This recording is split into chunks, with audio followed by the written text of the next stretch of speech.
esses regimes. Porque não tem cultura política para ter democracia. Então é melhor que tenha uma ordem benéfica do que uma desordem caótica. Entendi. Turquia.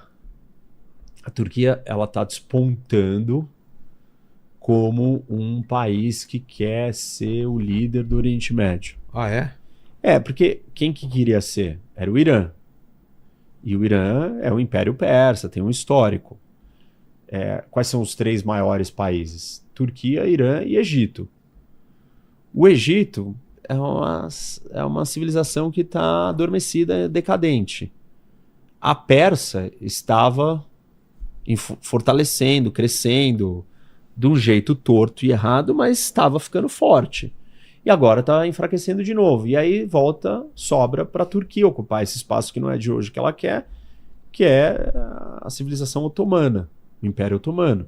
Então, os turcos querem ter um papel mais forte na região. Eles estão influenciando demais o que acontece na Síria, eles estão influenciando o que acontece ali na África, Etiópia, Somália, a Turquia está presente. Está próximo da Ucrânia e da Rússia, lá em cima. Isso. E a Turquia é um grande elo de conexão entre o Ocidente e o Oriente, uma ponte terrestre que junta os dois lados. E a Turquia também está mais próxima da Arábia Saudita. E está cada vez mais contra Israel. Contra Israel? Isso. Mas assim, explicitamente, agressivamente, é um país posicionado hostil a Israel. Então você tem de um lado... Mas não tem o perigo de uma teocracia lá. Não, mas já é um regime bem mais religioso. Desde que o Erdogan chegou no poder, ele resgatou essa identidade religiosa islâmica. Turquia se desenvolveu, cresceu, se modernizou porque o Atatürk fez questão de tirar a religião da equação. Falou, não vai ter religião aqui, nós vamos ser seculares. E por isso que a Turquia queria estar próximo do Ocidente, da União Europeia. Mas aí a chegada do Erdogan no poder é um movimento contrário a isso. Ele resgata uma identidade religiosa.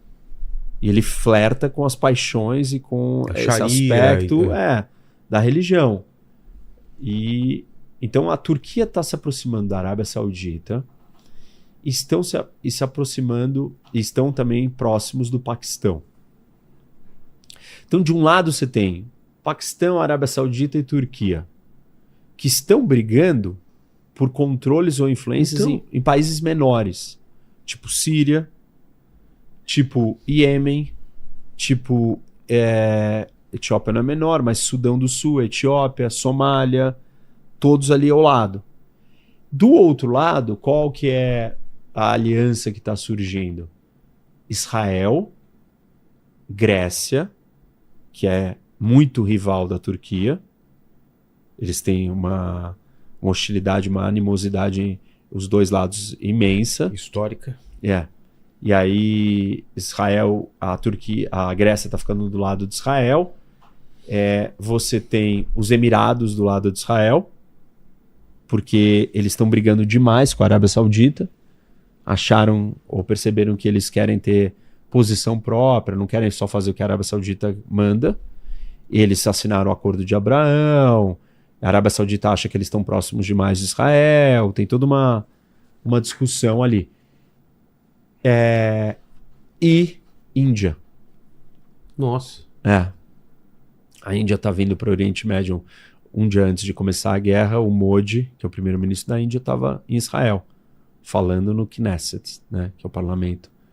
E ele estava lá, e o Modi é o primeiro líder indiano a visitar o território de Israel. A gente tem que lembrar que a Índia tem mais de 10% da sua população de muçulmanos. E é uma grande, e tem como grande rival e inimigo o Paquistão, que é o único país islâmico que tem a bomba atômica. E a Índia visita então Israel, passa a reconhecer Israel e se aproximando de Israel na administração, no governo do Modi. E aí quando tem o 7 de outubro, a Índia solidariza demais, ela se identifica com a história, porque o Paquistão usa essa estratégia de terrorismo, ataques terroristas contra a Índia. Então a Índia começa a tomar mais lado. E agora ela está percebendo, né, que tem Paquistão e tal, e ela está se aproximando de Israel. Israel hoje é o terceiro maior fornecedor de armas para a Índia. Primeiro a Rússia, depois a França, depois Israel. E o maior cliente de Israel é a Índia. Então, os laços estão crescendo. E óbvio que a Índia é muito importante nessa estratégia toda, porque ela está na saída ali do Golfo Pérsico, né? Do Estreito de Hormuz, e é um lugar importante. A Índia depende também dessa energia que vem do Oriente Médio. Ela quer estar presente, quer ter um papel. Tem algum elemento com a China, a Índia? O quê? A China com quem? Com a Índia. Ah, sim, são rivais, inimigos. Inimigos, não tem um... Não tem relação, não são inimigos, mas já travaram guerras Sim. recentes. A última delas foi na pandemia. Disputam, tem território que eles estão disputando que não foi solucionado. A Índia reivindica, diz que é dela. A China está ocupando esses territórios. Tem a questão do Tibete, do Dalai Lama. A China acha que a Índia quer usar isso como uma forma de influenciar o que acontece lá dentro. Então tem uma rivalidade muito grande entre a Índia e a China, e a Índia precisa começar, né, a participar de outras coisas. Ela está participando ali, agora está mais próxima de Israel e do Oriente Médio. E isso é importante, porque é a maior população do mundo. Então a Índia entrou na equação e está do lado de Israel. E Afeganistão e Paquistão, que você começou brigando, a falar. né? Então, por quê? Qual é o motivo? Bom, o Afeganistão é um lugar onde aconteceu o 11 de setembro, né? Quer dizer, não aconteceu dali, mas a Al-Qaeda estava ali. E ela estava ali porque ela tinha uma organização amiga, aliada, que é o Talibã. E o Talibã é um grupo fundamentalista islâmico que controla o Afeganistão. Controlava naquela época, os Estados Unidos invadiu o Afeganistão para derrubar o Bin Laden, e o Talibã derrubou, mas a guerra continuou. E o Talibã ficou ali resistindo. Só que o Talibã não está presente só no Afeganistão. Existe o Talibã do Paquistão. Que é uma filial do Talibã. O Talibã do Paquistão. E aí o Talibã do Paquistão, ele ajudava o Talibã do Afeganistão quando os americanos estavam dentro do Afeganistão.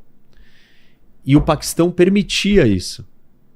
O Paquistão era aliado do Talibã. Nossa. Porque ele queria destruir os Estados Unidos ali. Queria criar problemas.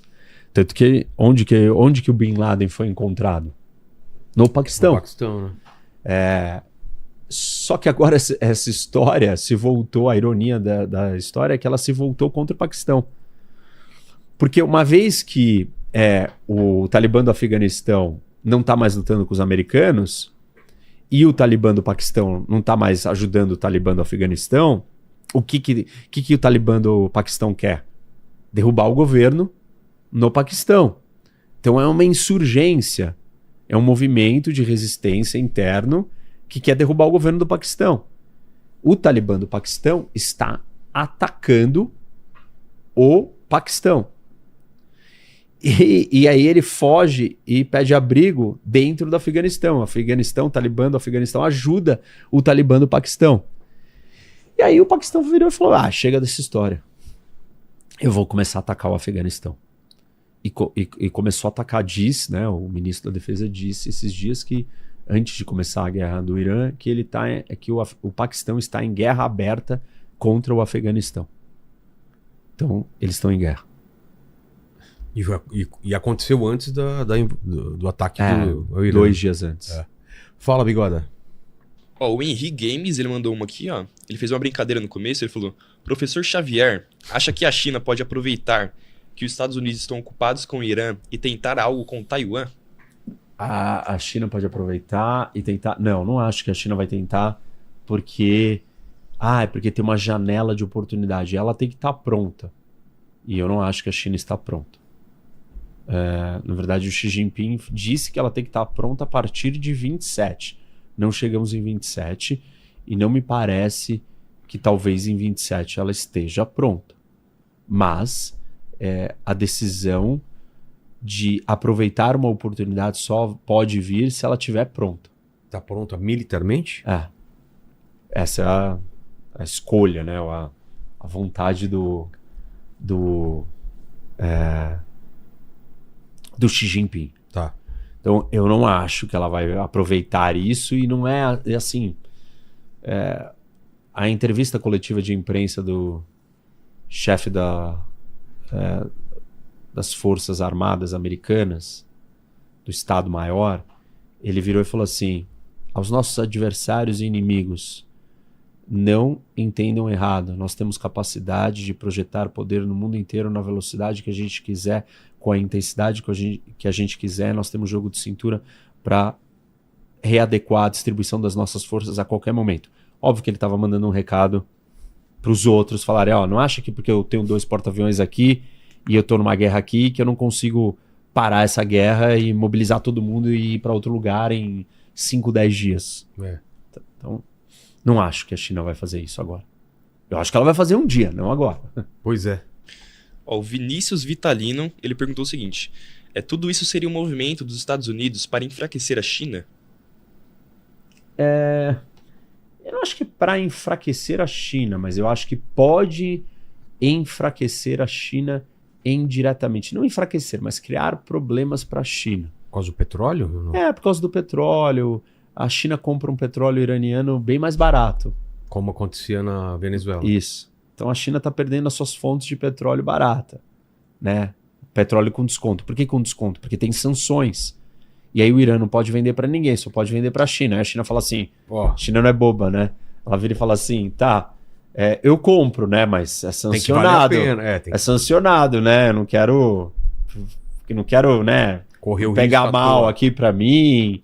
Então eu pago menos. Se quiser, eu compro. Eu pago menos. E aí a China paga menos. Entendi. E o Irã vende todo o petróleo exportado, basicamente. É mesmo?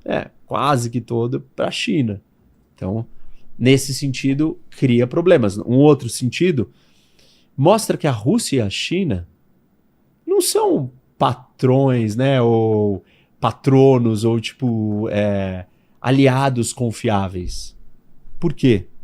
Simplesmente eles não vêm salvar os amigos deles. Não salvaram o Maduro na Venezuela, não salvaram o Irã da primeira vez, não estão salvando o Irã da segunda vez, não foram salvar o Hamas.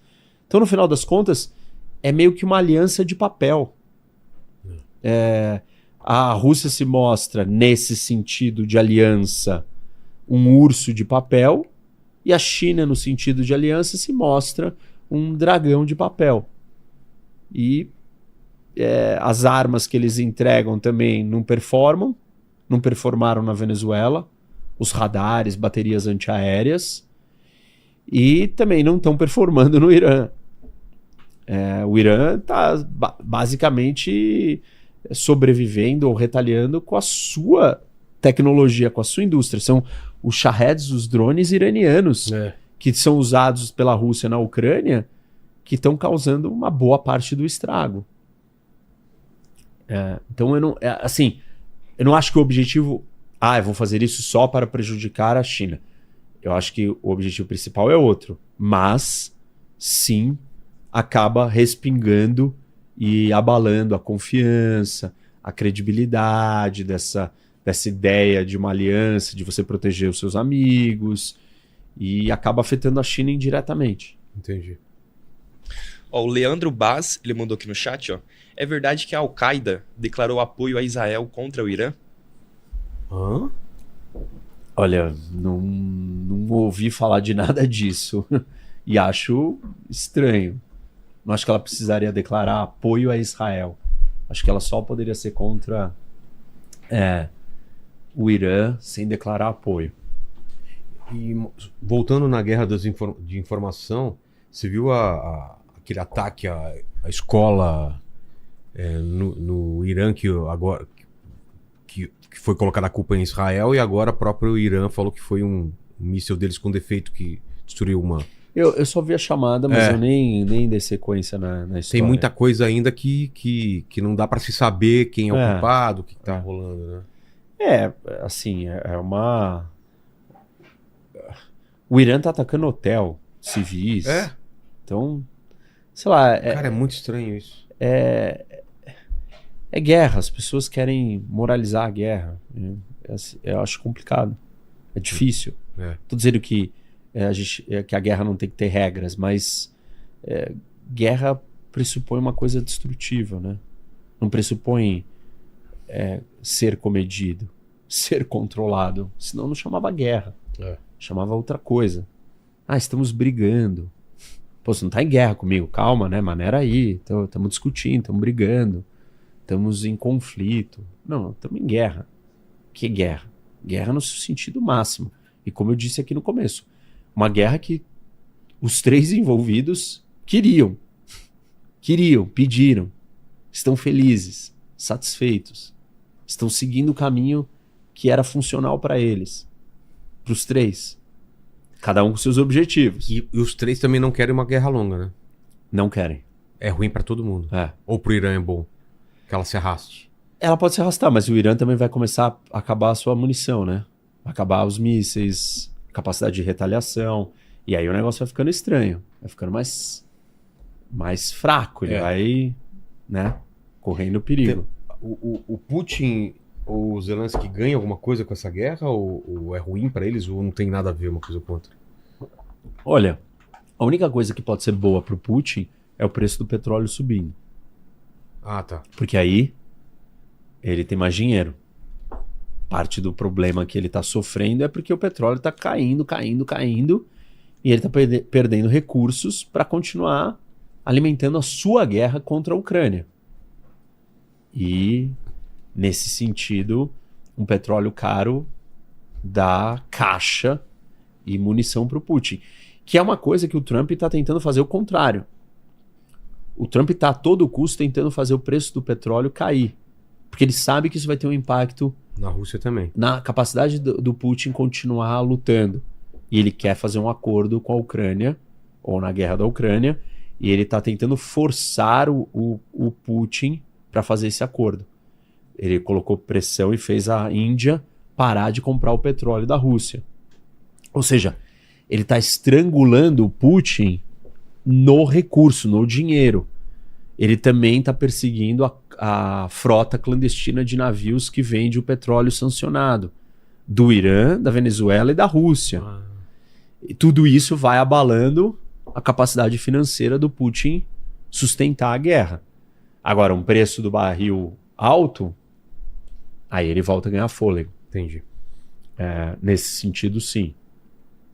Mas isso é ruim para o Trump. O Trump não quer o preço do barril alto. Isso vai afetar a economia americana, pode trazer inflação. Se trouxer inflação, aí os juros não caem. Os juros não caem, ele está num ano de eleição. Isso não vai ser bom para ele. Ele está querendo quase que interferir no Banco Central à força para fazer, né, a coisa ficar do jeito que ele quer.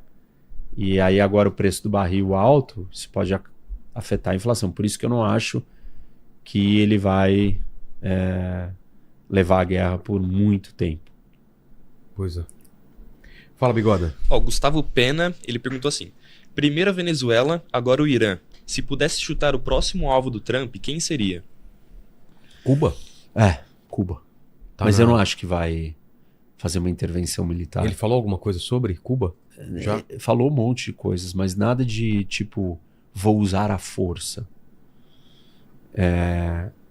Ele está fazendo um bloqueio, basicamente, não econômico, mas naval, aonde ele não deixa, né, combustível chegar, nem energia. Então Cuba está estrangulado. Mas é difícil Qual o regime cair. Ele quer trocar o regime. E ter alguma coisa do lado dele. Não, ele só quer trocar. Não é possível que eu já ganhei a corrida e você ainda não se inscreve, deixou o like e comentou. Que lerdão!